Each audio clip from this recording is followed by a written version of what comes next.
Hello everybody, good morning and thank you all for connecting to this webinar. My name is Paul Sewell. I'm a founding member of the New Reality magazine, which is an internationalist platform of progressive ideas and a digital magazine in Spanish and English that is willing to construct a new narrative of revolutionary and creative productive forces. We kindly invite you to subscribe to our YouTube channel and follow our social media on Facebook. We also invite you to download our last number entitled Black Lives Matter and Democracy, a free PDF magazine which you guys can find in our website and our Facebook page. This edition today also includes the first chapter of the very interesting Michael Roberts book that we're going to be discussing today, which is the reason why we're here this morning. So today we're co-hosting this magnificent event with our amazing comrades, members of Bookmark, the Socialist Workshop and Prometheus, the Journal for Socialism and Democracy, and we would like to thank them for their support. So this webinar this morning is going to be divided into two parts. The first part is now from 10 a.m. To around about 11 o'clock with the author of the book, Michael Roberts, and Professor Stavros Mavroudeas. And the second part from 2 p.m. to 3 p.m. Will be with author and Professor Camilla Royal. You can write any questions that you may have for any of the participants today in the comments section of our Facebook page, and we will kindly pass those over to the author and the guests. Now I'm going to introduce and give a warm welcome to the author. And our first guest is going to talk about Frederick Engels and his contribution to Marxism on the 200th anniversary of his birth. Mr. Michael Roberts is a Marxist economist who worked in the City of London for over 40 years. He has closely observed the machinations of the global capitalism from within the dragon's den. Since retiring, he has written several books: The Great Recession, A Marxist View, The Long Depression, Marx 200, A Review of Marxist Economics, and jointly with Guglielmo Carchedi as editors of World in Crisis. He's published numerous papers in various academic economic journals and articles in leftist publications, and he blogs at thenextrecession.wordpress.com, and we absolutely recommend that you follow his constant articles and writings. Good morning to you, Michael. Good morning, everybody. How are we today? Well, I'm feeling ready and anticipation of all the discussions we're going to have on Engels. I notice on the all the social media and other pages, there's quite a lot of articles and comments about Engels, to the anniversary of Engels' birthday from 200 years ago. And so this session is one of those which I hope will add to people's understanding of Engels' contribution to historical materialism, to Marxism and to political economy. Fantastic. Okay, so let's make a start really. I'll pass the floor to you, Michael. Thank you very much, Paul, and to Nueva Realidad for hosting this, along with Prometheus publication as well. As I was saying, that if you're on the social media today, or even in the mainstream journals, there's a lot of coverage about Engels' Engels' contribution towards Marxism on this 200th anniversary of his birthday. And it covers a whole range of things. But in particular, this seminar, at least my contribution, I want to contribute towards understanding Engels' contribution to Marxist political economy, if you like, to Marxist economics, rather than the wider things, because there's many other things that Engels contributed to. But what is often neglected, badly neglected, is the idea that Engels had a contribution towards political economy. Most people consider Marx the Marxist economist alone, with his great work Capital and other things. But Engels too made an important contribution to our understanding of the economics of capitalism and how it works, and also to a critique of the supporters of capitalism amongst the economists. And in fact, he was ahead of Marx in doing that. And I'd just like to share a few charts and graphs with you so you can perhaps pick up more understanding. So I'm just going to try and bring that up.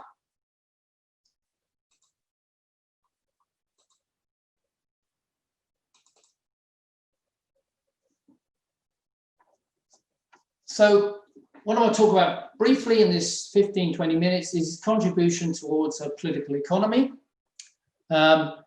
Just to start, before we get to the economics, just to remind ourselves what Engels looks like, if that surprises you. I always find that when we look at pictures or drawings of Marx or Engels or some of the great socialists, we always see them when they're near death's door. Marx is usually described, looked at as though he was Father Christmas, and we forget that he was also a young man at some time before. And you can see here two pictures of Engels on the left at the age of 22, and in his more mature years in the 1870s and 1880s. The question is, does Engels have anything to contribute towards historical materialism? In this slide, you can see on the left a rather interesting point of two manuscripts. Back some time ago, a Chinese billionaire, Feng Lun, was at an auction of Marx's manuscript, which he purchased for $523,000. Such was the value of Marx's name and work in the eyes of that Chinese billionaire. At the same auction, an article by Engels of 1862 was sold for exactly half the price of Marx's script. Is that an indication then that you could regard Engels as only half the work of, or the value that Marx, his contribution? Certainly the Chinese billionaire thought so, but I'm going to argue here that not only was Engels at least half Marx's value in contributing towards political economy, but way more than that. As we probably know, it's well established that Engels came from a bourgeois background. His family owned a large cotton text mills in Barmen in the Rhineland of Germany and also in Salford, Manchester. And his parents were devout Protestants and raised their children accordingly. In fact, Engels was sent off when he reached the age of 18 to undertake apprenticeship at a commercial house in Bremen. And his parents expected that he would follow his father into a career in family business. By 1841, he was doing his military service, as you had to do as one of the Prussian states or controls. And then he went to the University of Berlin. Already by this time, he was becoming disillusioned with the hypocrisy of Protestantism and his parents' attitudes and environment. But when he got to university, he came under the influence of radical ideas and began to publish articles in the Rheinische Zeitung, of which the editor was young Karl Marx. And in those articles, he exposed the poor employment and living conditions of factory workers that he knew about in the mills at the time. His father, worried about Engels' radical ideas, particularly his atheism, sent him off to Manchester to the English section of the mill in 1842. And it was there that Engels began to write his first economic work entitled The Outline of a Critique of Political Economy, or Umrisse in German. Engels sent that series of articles, which was collected, or one long article, which he sent to Marx, who published it in a yearbook in 1844. And in this Umrisse, not only does Engels look at the terrible conditions in the slums of Manchester, the use of child labor, the environment, the overworked, impoverished laborers, he also develops some critique of the classical economists of the time. He takes the ideas of his observations about what was going on in Manchester, and he collected these articles into his first major book called The Condition of the Working Class in England, published in 1845 at that time. It describes the grim future he sees under capitalism for working people in the industrial age. But his outlines of the critique, a little bit earlier, published or written just at the age of 22, is the first pioneering work of what we now call Marxian economics. In Umrisse, he emphasizes that private property is the foundation of modern capitalist production, something that is not made aware of course, by the classical economists. He also develops an understanding and nature of what we mean by value, what is worth anything under capitalism. And he outlines a continuing tension between capitalists competing and the drive towards monopoly, large capitalists eating up small capitalists, and also the continual tension between one section of the classical economists calling for free trade and open competition, and others trying to protect industry through tariffs and other measures. And most important of all, in a way, he observes recurring and regular cycles of boom and slump in modern capitalism, something that he brings to the attention for Marxist political economy for the first time. All these are germs, or more than germs, of ideas that in Marx's most important work, Capital, are brought and developed, but they started with Engels himself in these early works. As Marx said to Engels, as you know, I'm always late off the mark with everything, and I invariably follow in your footsteps. In terms of Marxian economics, Marx came later than Engels to grasping some of the early ideas of a Marxist critique of political economy and analysis of capitalism. In particular, in Umrisse, Engels says that the issue of value can be resolved by understanding that there's a double value in commodities. There is the real value, or the use value, what something is useful for in a commodity, wouldn't be produced otherwise, and also there's the exchange value, or the actual price set by competition amongst capitalists and in relation to exploitation of workers, the price in the market. So under capitalism, commodities have two aspects to value, and that for that dual idea of value was first expressed by Engels, which of course Marx later takes up in his work in Capital and other works. Also, Engels develops an understanding of the nature of rent. That rent really comes through the extraction of value through the private ownership of land, monopolization of land by the landowners. There would be no rent without private property and the monopoly of land. The key point that Engels makes that he develops when he discusses the question of housing and the conditions of housing in modern capitalist economies later on in a later mature work. And also he brings to attention the nature of free trade. Contrary to the views of classical economists, free trade and competition won't provide an equitable and harmonious development of production for all. It leads to the unequal, disjunctive development of production, not helping everybody, but only helping those that are strong at the expense of the weak, both between capitalists and, of course, between capitalists and workers. And therefore, you get this tension between competition, which leads to the larger entities and larger capitals being able to eat up the smaller ones, and a tendency towards monopoly, centralization, and concentration of capital. On the other hand, there is a continued drive by new capitals to come onto the market, and monopoly can stem that, so that monopoly can also breed competition. There's continual tension between monopoly and competition.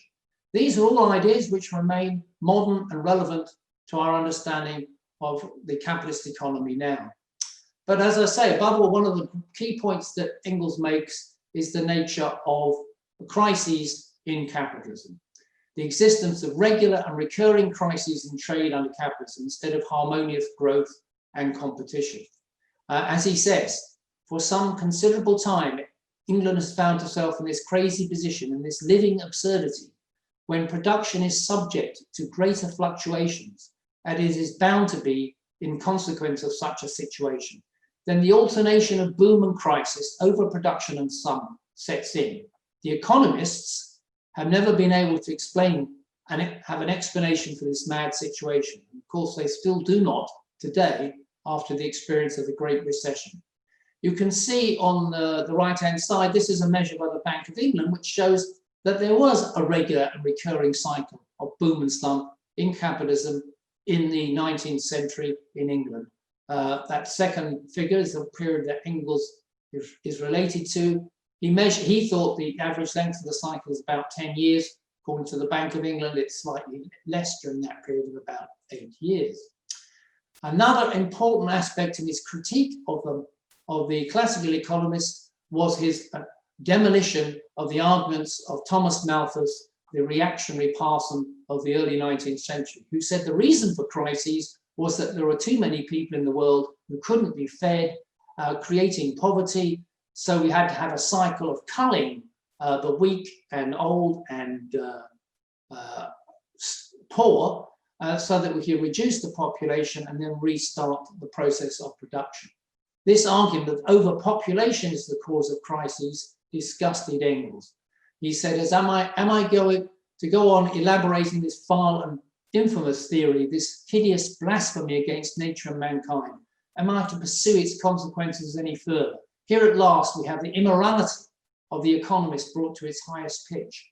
What are all the wars and horrors of the monopoly system compared to a theory that advocates the culling of the population in order to make capitalism work? He said if it was overpopulation was the problem, if we went back to Australia when the population density was 1 per square mile and people then at that time were living on subsistence, then how could that be anything to do with overpopulation? If you want to be consistent, we must admit that the earth was already overpopulated when only one man existed, if you would follow Malthus's argument. And he makes the key point that the productive power of mankind is immeasurable. The productivity of soil can be increased by the application of capital, labor, and science, and so it is improved. But most important, that leads to the productivity of labor, which has rocketed since Malthus wrote, easily outstripping the expansion of population, indeed enabling such an expansion. So Engels' key argument here is that crises can't be due to overpopulation. It must be due to something else, the contradictions within capitalism itself. In his Condition of the Working Class in England, which is a masterpiece work for the first time of social analysis of the shocking conditions which existed in the factories of the dark satanic mills of northern England at the time, the epitome of world capitalism, he points out that some workers, if they're getting a bit more money, can get reasonable, basic living standards and food, but of course that isn't always there. And for the poorest, it's a struggle to survive at all, even to the level of starvation. But Engels doesn't just look at the terrible conditions that existed for people coming out of the land as rural workers on into these big factories, women and children working long hours. He also made an analysis of the nature of capitalist economy at the time. He points out that basically labor has become a commodity. In a later pamphlet, he points out that labor has become a commodity like any other, subject to the fluctuations of the market.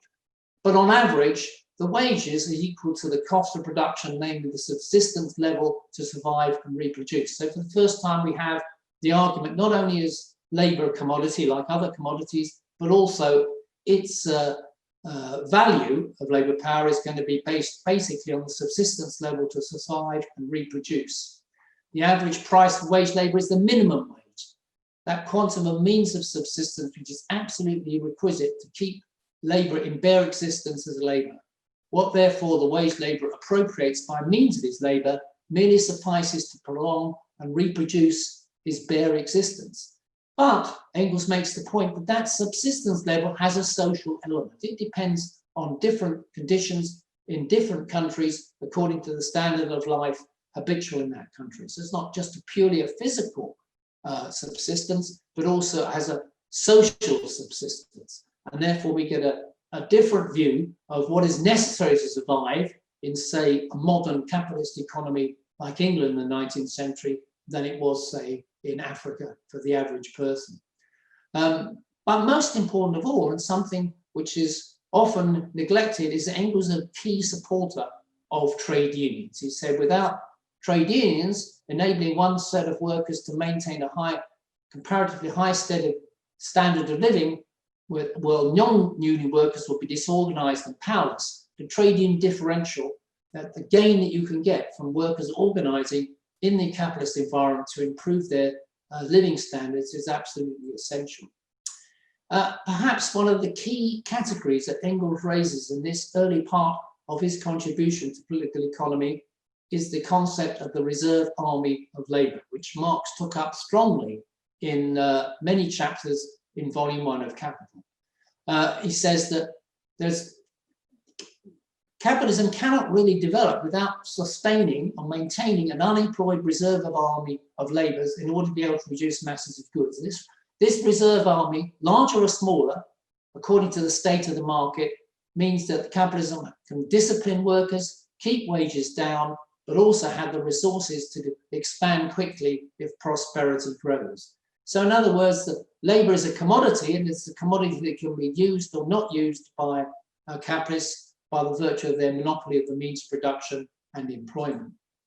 And if we look historically at the period in the UK, we can see that wherever there's an expansion of machinery and an increase in the amount of technology and the cost of technology falls, it tends to drive down the share of labor in the national income. So wages are pressured downwards by the capitalists moving into using machinery to replace labor as they expand production. So this continual pressure on labor incomes and on employment is a result partly of technology and partly of the crisis. And in fact, in Engels' period of the 1830s and 1840s, when he is writing about this, we can see that there was a period when real wages were held right down to the barest minimum, while productivity of capitalism rose sharply. A gap appears between the productivity of capitalism and real wages in the 1830s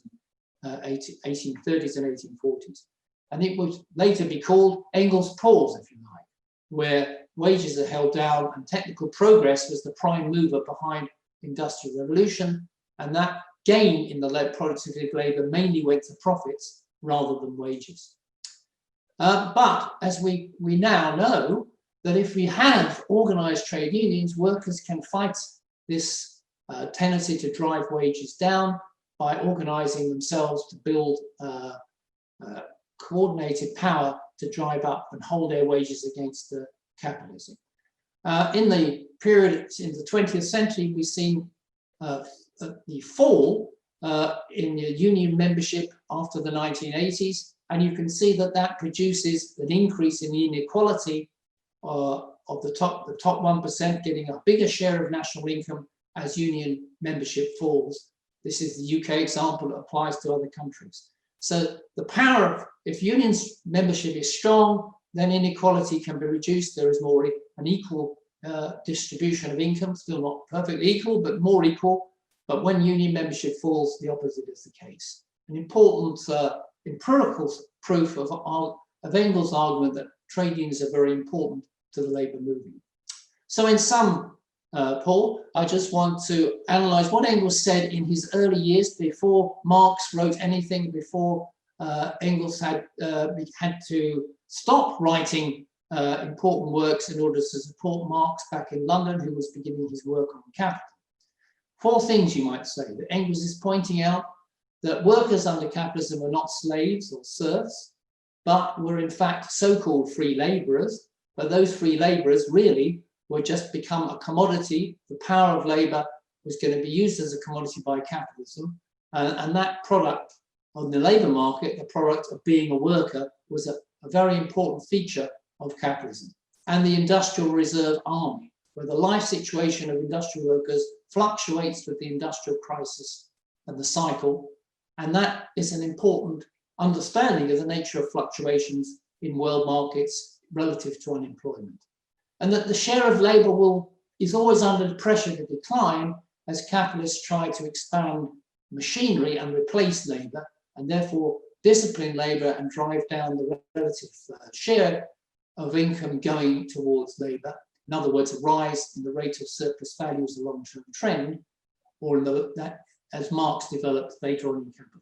And also, above all, in a way, to observe that capitalism does not develop in a harmonious way, but in a period of cycle, boom and slump, through the process of exploitation, which means that workers are always in the danger of falling back into poverty, of being homeless, or even being permanently unemployed as a result. And as we work our way through the COVID 2020 slump, those things are still very relevant to our understanding of the nature of the capitalist process. Thank you very much, Michael. Extremely interesting stuff, and it is quite apt really how these ideas that Engels had such a long time ago, as you said, still hold so much sway today. I think that's quite important. So we're gonna speak to Stavros. I'm going to introduce Stavros, and then we will take some questions. from our watchers for the pair of you just afterwards.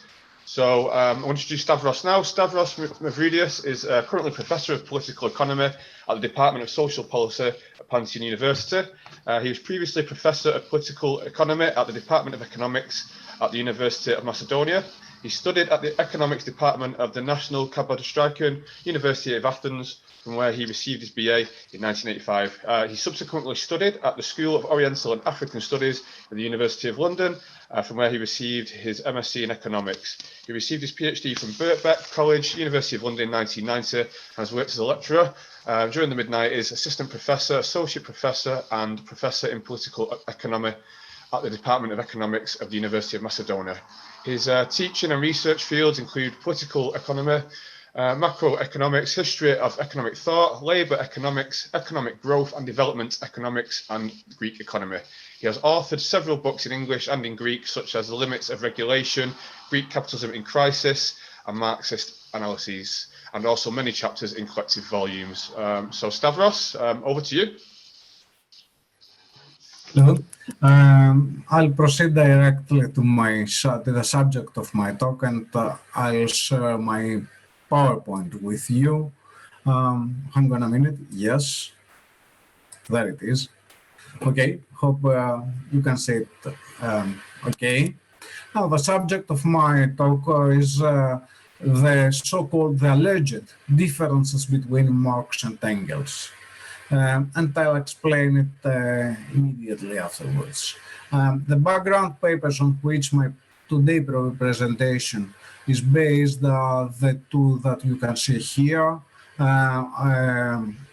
One on the recent issue for international critical thought, and the second comment on human geography. Now, I'll skip the first part because Michael Roberts has covered a lot of it, so there's no need for reiterations. Just a few points. Engels had the same radicalization trajectory with Marx. Interestingly, he became communist before Marx, and what in vague terms was the communist movement at that period of time. Now, let me move to the one before the last bullet. There is a widespread belief, even among Marxists, that Engels played the second fiddle to Marx. Actually, Engels himself had said so in a letter after the death of Marx. In my humble opinion, this is not true. Engels played the first fiddle in a number of interesting ways. And let me pinpoint two areas where Engels' contribution was pivotal but is often neglected. The first is political economy. I'll skip this because Michael has covered all of it extensively. And I'll move to the second point. The second area refers to politics, Marxist and communist politics. We know very well from historical accounts that during Marx's lifetime, he was the political director of the common endeavors. Engels was the one that directed political moves, choices of alliance, of course, in coordination with Marx, but there he played first fiddle. Second, after Marx's death, he directed the construction of Marxism as the basic pillar of the labor and the communist movement. Now, this is the reason, and this is the main argument of my presentation. This is the reason, particularly his political role, that attracted the wrath of both friends in commas and foes of Marxism and communism. Particularly the former, the friends, attempted to separate and juxtapose Engels to Marx. The common theme in all these attempts is the following.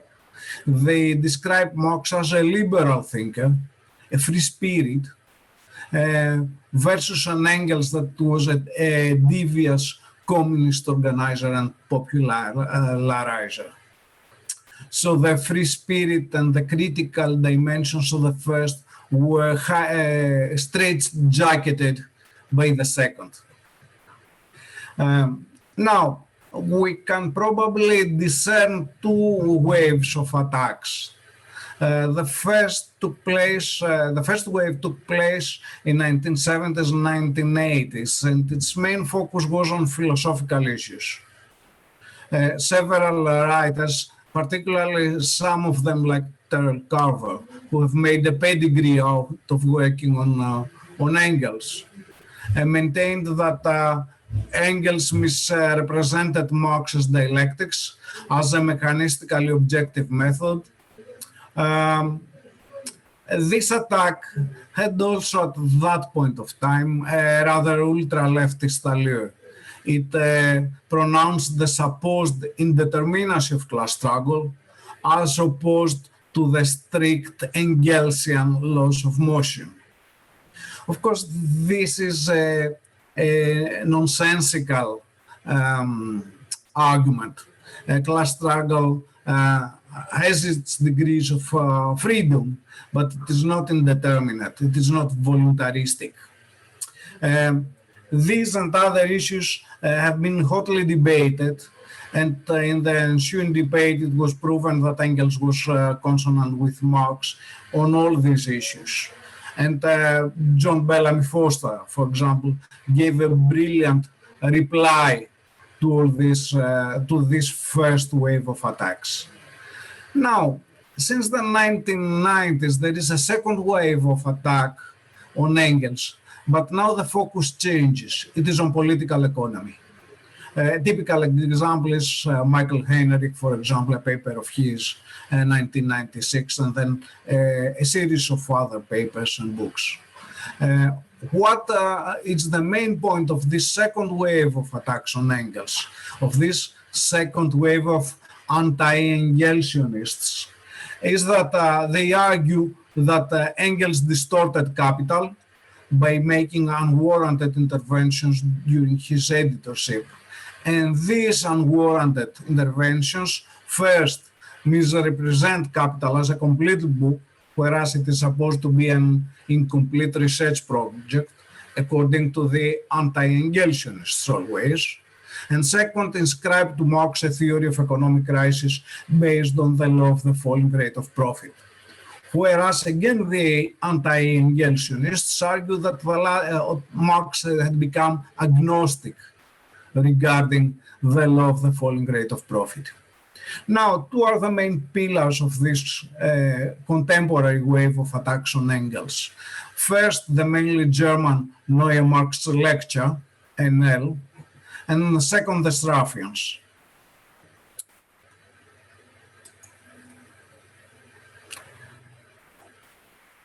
Hang on a minute. Yep.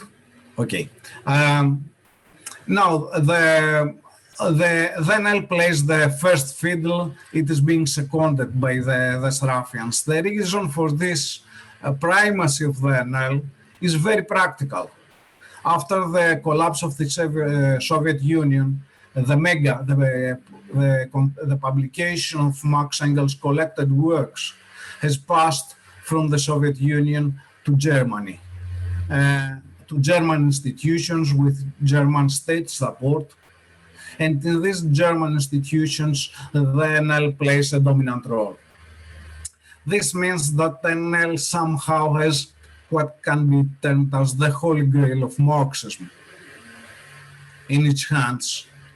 The gist of this effort of attacks on Engels and ultimately on Marx goes through the publication of the Mega. What unites these two rather different between them streams is that they both reject Marxism's first labor theory of value, second falling profitability theory of crisis, and third monetary theory. And ultimately, they both reject the revolutionary political perspective of Marxism and his call for the independent from bourgeois reformism political action of the proletariat. The main locus of their attacks is on Capital Volume 3.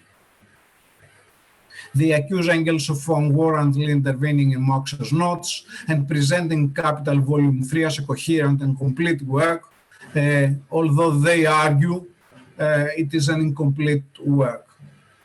But the rest of Capital also draws their fire.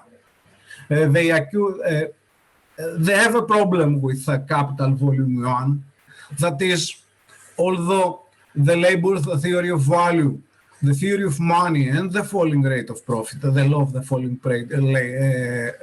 rate of profit, are all present in Volume 1. But they cannot accuse Engels of falsifying Capital Volume 1. It was edited and re-edited during Marx's lifetime. Hence, the main effort is to draw a wedge between Capital Volume 1 and Capital Volume 3 by arguing that Marx had second thoughts on these issues, and these second thoughts are exhibited in the manuscripts from which Engels edited Volume 3. And of course, they maintain that Engels covered up this fact. Now, I'll skip very briefly this part. Capital Volume 3 receives also their wrath. They argue that the schemes of reproduction are fatally flawed, are wrong.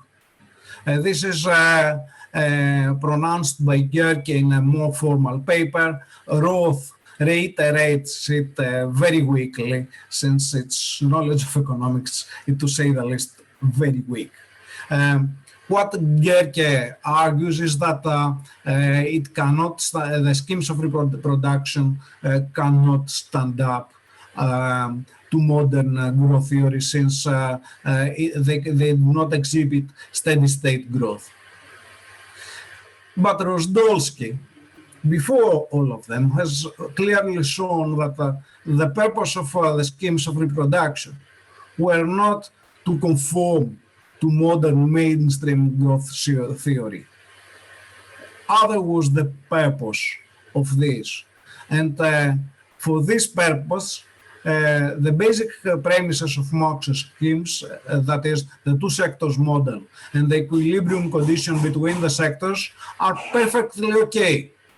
And from this, full macroeconomic modeling can proceed very nicely, and then decide whether to impose or not the constraint of steady-state growth. But steady-state growth is not the primary concern of Marx and Marxist economic analysis.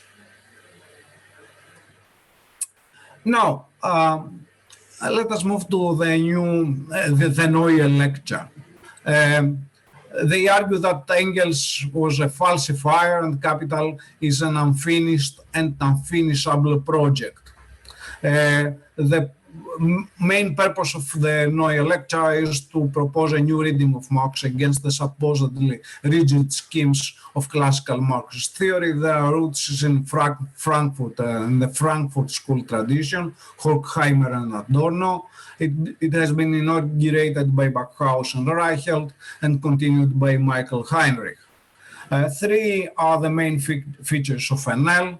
First, it argues that Marx has a monetary theory of value, that is, abstract labor is directly incarnated in money. This is a well-known fallacy, and Marx has rejected it explicitly in his critique of Franklin.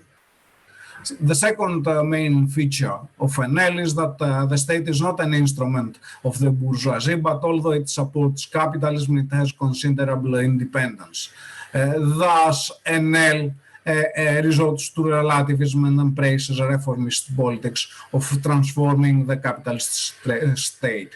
And third, NL questions the revolutionary character of the proletariat.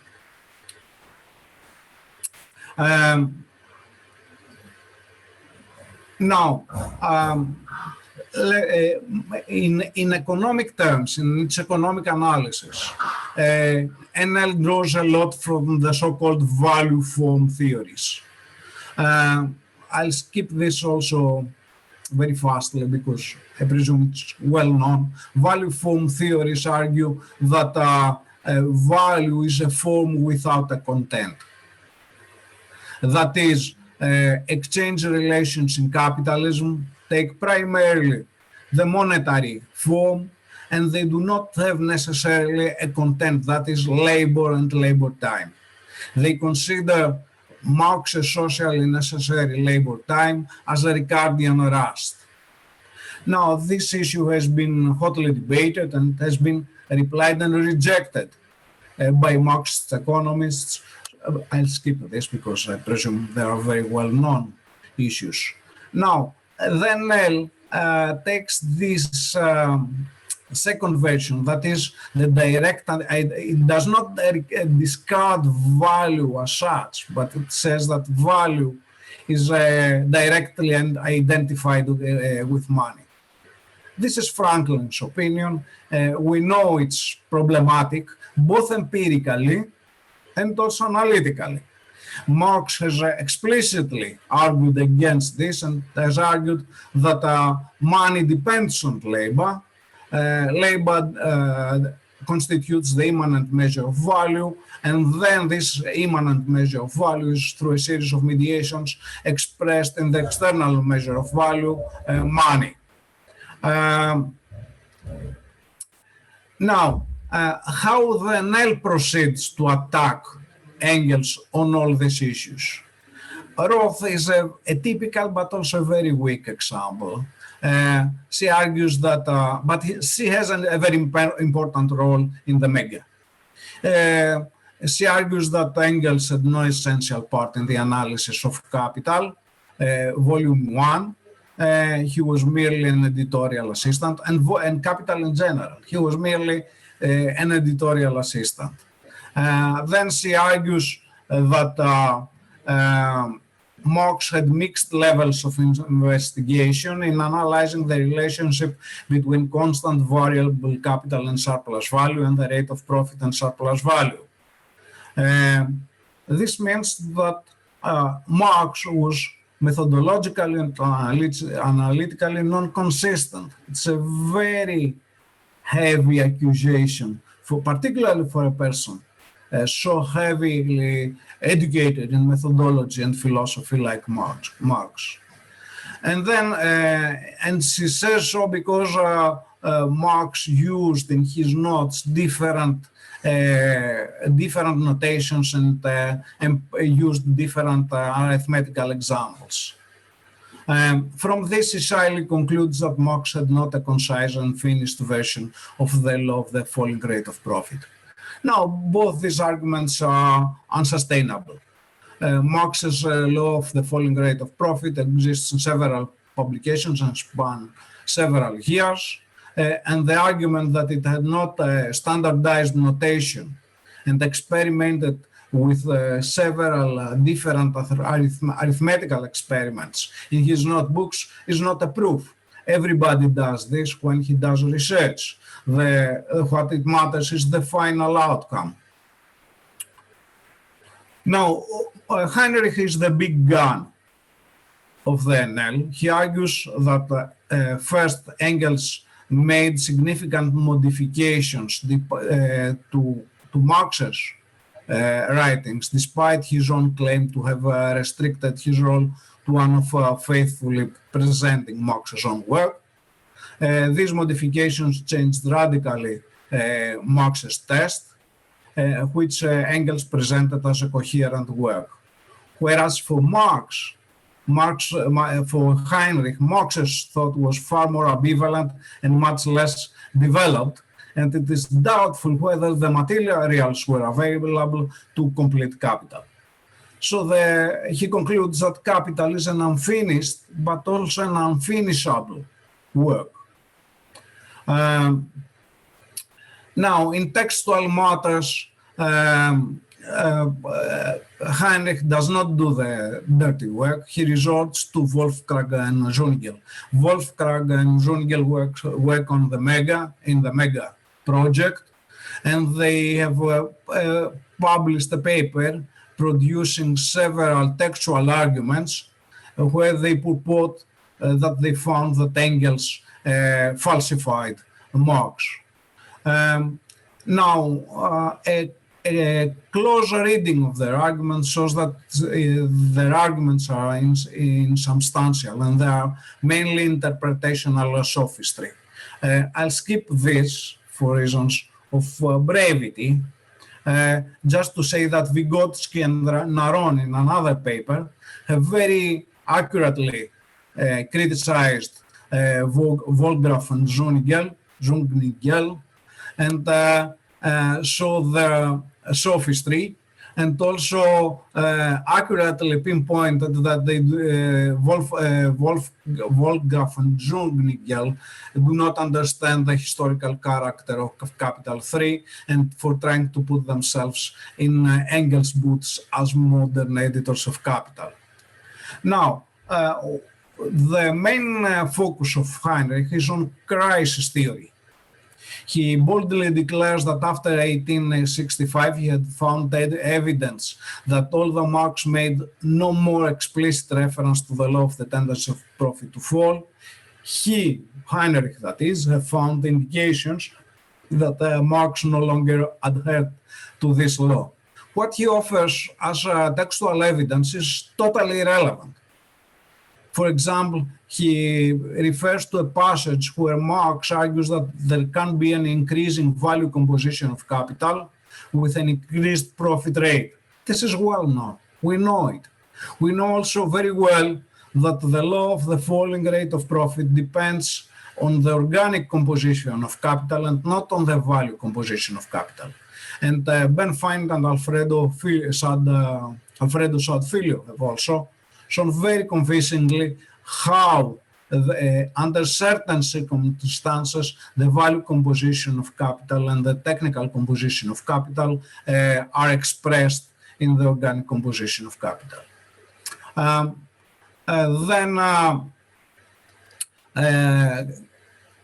Heinrich proceeds to credit theory. He argues that he discovered also there evidence of Engelsian manipulations.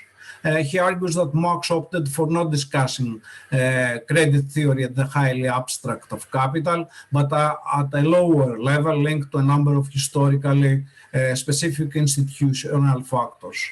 He even makes the wild claim that for Marx there cannot be a general credit theory. No, this is also a totally imprudent argument.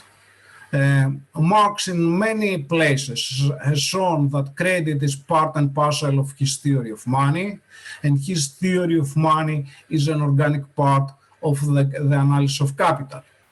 And second, capital proceeds, and all of Marxist economic analysis proceeds from the abstract to the concrete. That means it needs first to create a general theory. What Heinrich actually argues is that Marx goes against his own methodology. That is, that Marx rejects the Marxian methodology of dialectical abstraction. Now, there is a very serious problem. Heinrich has to go against Rozdolsky's 1977 famous contribution, which has exhibited what's the methodological background behind the analysis of capital. That is the distinction between capital in general in volume 1, that is the higher, more abstract analysis, and the level of many capitals, competition between capitals, that is a more concrete level employed in capital volume 3. Also, in a recent paper, Mosley has very convincingly refuted Heinrich's claims, and he showed that Marx has not changed the logical structure of capital as it was delineated in the Grundrisse. The argument that Heinrich's argument that Marx had second thoughts about several crucial issues caricatures Marx as a person without strong theoretical and political gearing and orientation, and in a state of almost continuous doubt. This is a ludicrous claim. Now, let me move to another point. We can summarize, or rather, Karkedi and Roberts very accurately summarize Heinrich's arguments regarding the law of the falling rate of profit. Heinrich argues that first, it is unproven; second, empirically unjustifiable; third, that Marx doubted this law in his later manuscripts; and fourth, that it was artificially imposed by Engels. These arguments have been rejected by a number of Marxist economists. The references can be seen in the PowerPoint. Now, the points 3 and 4 are ludicrous and simply hair splitting. Point 2 is unsustainable. Point A is more interesting. What Heinrich argues, and he tried to show it in several arithmetical examples, is that there can be that the increase in the rate of surplus value and the cheapening of constant capital can lead to an increased profit rate, and that the mass of profits can increase despite a falling rate of profit. Again, on these points, Heinrich exhibits a gross ignorance of the relevant literature. We know very well that there are such cases, but there are special cases. Hang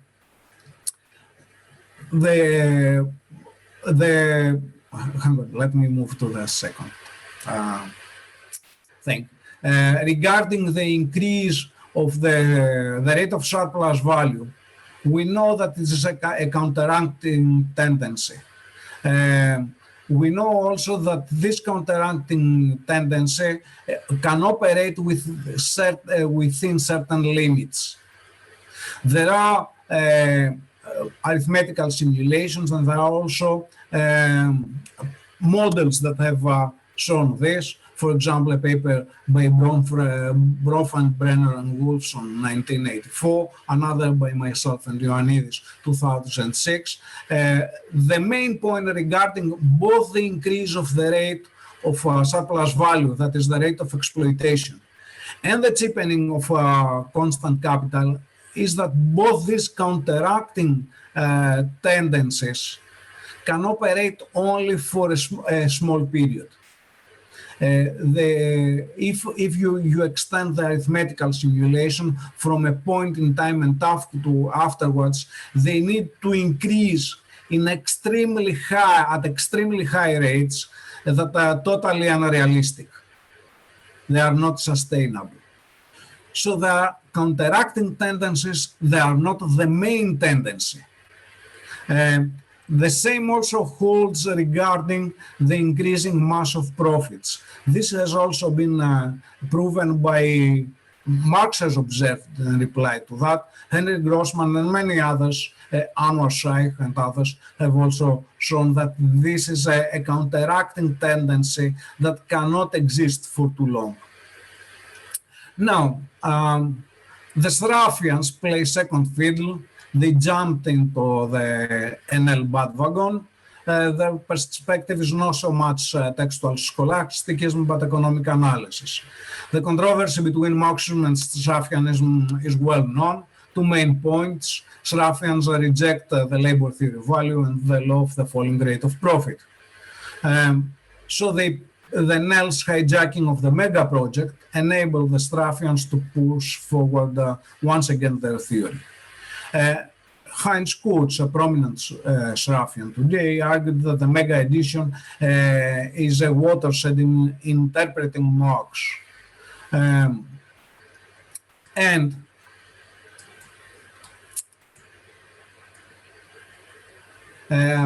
he argued, he accused Engels of distorting Marx. He said he was not, at least not throughout, the innocent editor as which he portrayed himself, although there is a reason to presume that he felt he was. That is, he insinuates that Engels probably was a cretin. He, unfortunately for Kuch, he admits that he hadn't found a watershed in Mega regarding the labor theory of value. Contrary, for example, for what Harvey argues, that Marx has abandoned the labor theory of value, Kuch is more prudent and says, no, the old guy remained till the end committed to the labor theory of value, and we cannot find evidence to the contrary in the Mega. But he espouses NL claims about Marx having second thoughts about the law of the falling rate of profit. His conclusions are revealingly political. From all this, he concludes that Marx had reservations about the inevitability of socialism.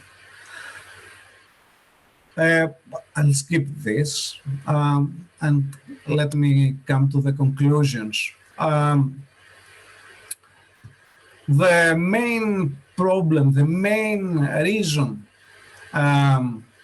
why Engels attracts so much rancor, his cardinal sin, is exactly his crowning contribution to Marxism and to the communist movement. As I said before, Marxism as a theoretical system and mass political movement emerged after Marx's death, primarily due to the indefatigable and ingenious efforts of Engels. In this, he played the first fiddle in the common political activities with Marx. This is the reason why he attracts so much wrath. But this is the reason that makes Engels, among others, the co-founder of Marxism and a bright beacon for the labor and the communist movement today. Thank you. Thank you very much, Professor Stavros Mavroudeas. Thank you very much for your contribution. We will now take some questions from people that we've got watching all around the world.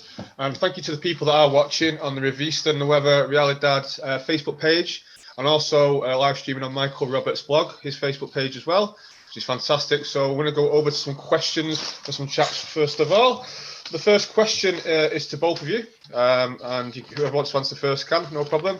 What is the tendency of the global accumulation if the robotization is increasing the constant capital against variable capital, specifically in the context of EEUU and China's struggle for hegemony? Well, the question is really linked partly with what Stavros has said about the law of the tendency of the rate of profit to fall.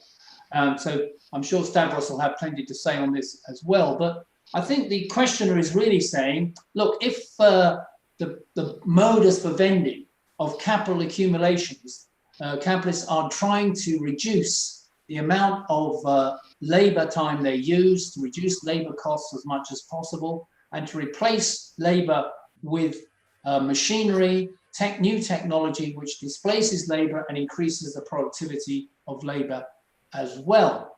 The contradiction which Marx and Engels raise is that this process, you can either call it robotization in the 21st century, but the expansion of machinery relative to labor to replace labor time actually creates a contradiction in capital accumulation itself. First of all, as Engels pointed out, it leads to the growth of a reserve army of labor, a layer of the working class which are continually in and out of work, and therefore their value of their labor power is reduced. This keeps the labor movement, working class, under disciplined control under capitalism. But through competition with capitalists, by driving up the amount of machinery and technology they're using, or robots to replace labor, they're actually reducing the total amount of value being produced by labor, because only labor can create value relative to the cost of the machinery and technology that capitalists are employing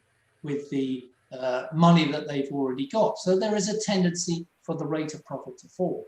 So the brief answer to the question is that the process of capital accumulation is necessary. Capitalists are competing with each other to try and keep down the cost of labor and production in general, but in so doing, they're raising the tendency, they're bringing forward the tendency of the rate of profit to fall, and therefore the profitability of the whole capitalist production as a whole, and that leads to crises. A fall in the profitability eventually leads to a fall in the mass of profit, and then you get a series of crises and slumps on a recurring and regular basis, as Engels described, and as Marx explained why in Capital. So in this 21st century, if we continue with an acceleration of robot processes replacing labor, we shall also intensify the fall in the rate of profit over time, and therefore intensify crises on a regular basis in capitalism, and therefore increase competition as well between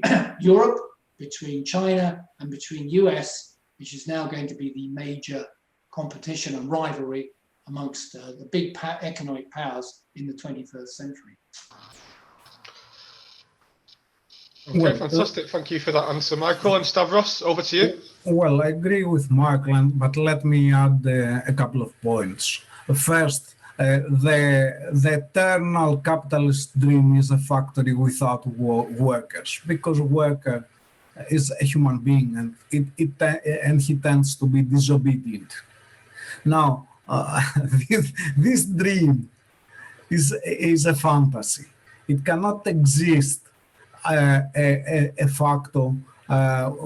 factory without workers. First, even in modeling, in abstract modeling, in order to have machines to operate, you have to have workers to design and construct them in abstract logic. So in the beginning, there is human labor, there is value, and it is very expensive to value. First. Second, the arguments about robotization, full robotization, have been proved wrong.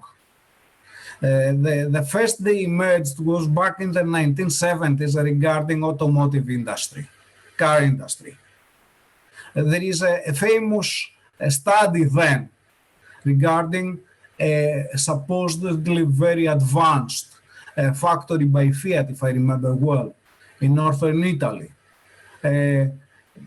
greatly robotized. It created problems and it led to deficient productivity, either labor productivity or total factor productivity, as the mainstreamers tend to measure it. So they scaled it down. Third point, with this I'll conclude, all this brouhaha with robotization comes from the so-called fourth industrial revolution. That is a half-baked argument advanced first in the 1980s with the new information technologies and things like this, and recasted recently by the Davos Forum as a publicity stunt to increase the appeal of the Davos Forum at a period that its fame was failing. Now, there is a very accurate and very correct argument put forward, but not by none other, by Robert Solow, a doyen of neoclassical economics, in a small piece back then. He argued that computers are everywhere apart from the productivity statistics.